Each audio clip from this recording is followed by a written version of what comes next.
Alrighty, so I am here in front of the Whole Foods, and you can see there's a lot of noise just because there's the power washer. But Sadie's been doing pretty good. I am not trying to have her react so much to other people or just the sound. And I want her to just observe every time she looks back at me. Here I am working on Sadie's impulse control. The main things I'd like for you guys to understand when we are outside is to practice her staying calm and neutral. There is no need for her to get so excited. Right now I put her on place. Remember, place can be any platform as long as it's an elevated surface. And we want to make sure we mark first before we reward. In this case, I say good, and then I walk to reward Sadie. Don't walk and say good. You want to make sure that your dog understands it's the marker that is saying the reward is coming. It's not you just walking back. Our dogs are smart enough to anticipate, oh, the reward's coming, I can get ready to get off. And I want them to understand, no, they still need to stay in the position that we put them in. And if they get off, then we're going to redirect them back into position, and we will make them work for the reward twice as hard, 3 times as hard. This is really important for dogs that suffer separation anxiety, and it will just make it easier for you. Every time you add distance, they start trusting, okay, they leave and they come back and I need to listen. It's not a, I need to get to you. So we're gonna watch Sadie a little bit more, and this is the main thing I want us to practice, not just in this environment, but at the park, at another area like the beach, someplace that has a lot of traffic, and we'll build more to it. But this is the foundation work that we need to do. Even just people passing, like this gentleman right here, they should stay on their position. And if you need to say good to remind them to stay there, that's the better option to do.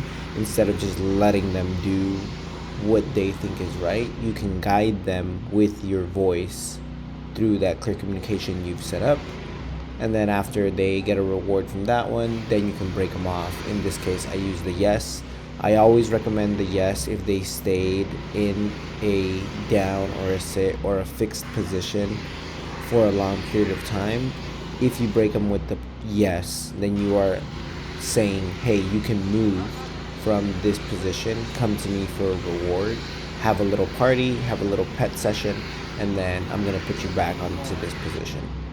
You doing that, you are telling your dog, you can break this, you can take a little break from work, we can have a quick little party, and then we're gonna, if you do use the good marker, then make sure you reward with multiple rewards randomly. You don't need to give it every single time a 1 reward system.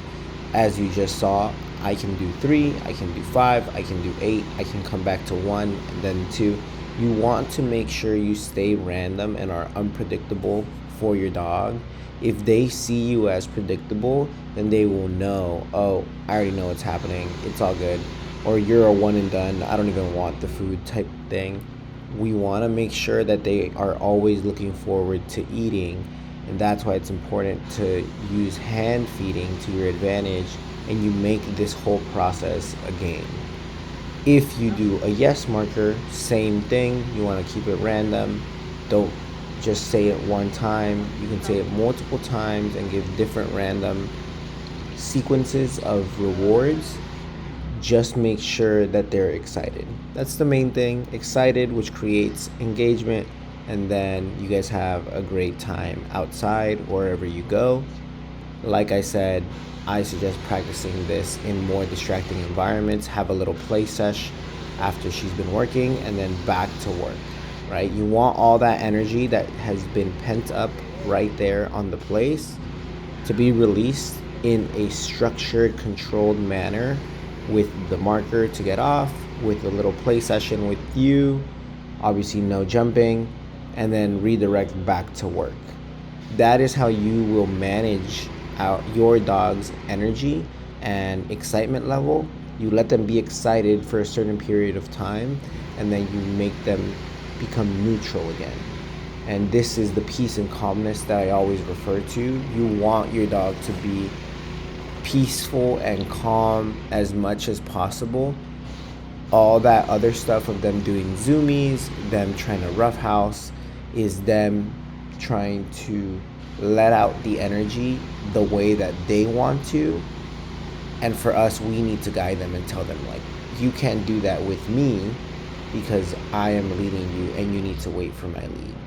Them interacting with different dogs is a different story, but with humans, they need to act quote unquote polite.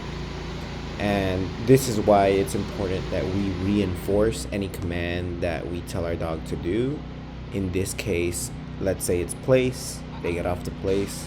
I verbally correct her before I even grab the leash so she hears wrong, and then the leash pressure is there to reinforce her back into position. And then we redo the same behavior that needed to get done, which was me going on here, and then I come back and I release her some type of way, whether it's rewarding her or with freedom. That is the important part. Once you have that, you start creating the leadership, you start creating an actual connection with your dog, and you create that clear communication, making your life completely easier and enjoyable.